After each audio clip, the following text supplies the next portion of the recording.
خلق موسی خیابانی، دانشگاه تهران، دی 1358. ما اگر اهل جاه طلبی بودیم درها به روی ما بسته نبود.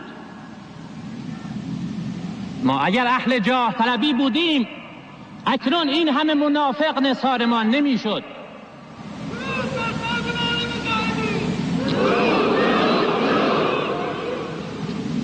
اما ما همه این رنج ها را تحمل می کنیم.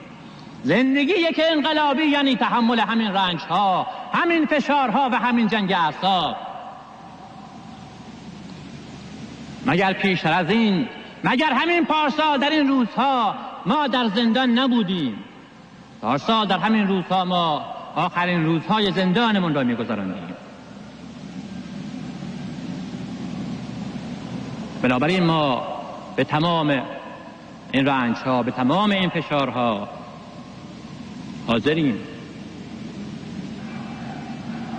بدون شک گذشتن از این مسیر مبارزاتی و انقلابی 14 ساله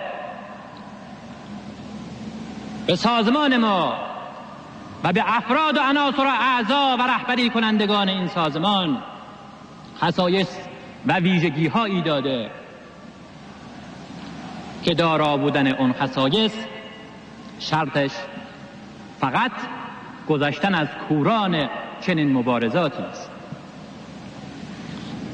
در مصاحبه‌ای که داشتیم من عرض کردم که این کار برای ما مشکل است که بتوانیم از خودمون، از اعضایمون و از سازمانمون تعریف و تمجید کنیم، ولی بعضی وقتها مسئولیت‌ها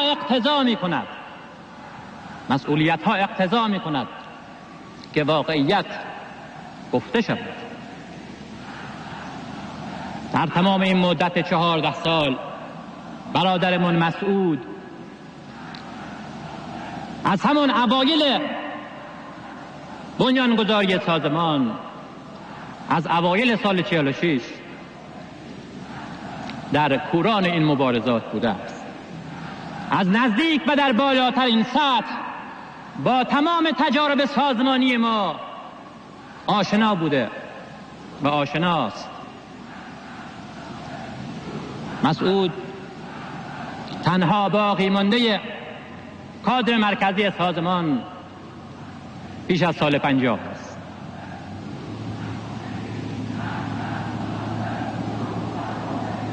به لحاظ ایدئولوژیک که رسالت ویژه سازمان ما بود،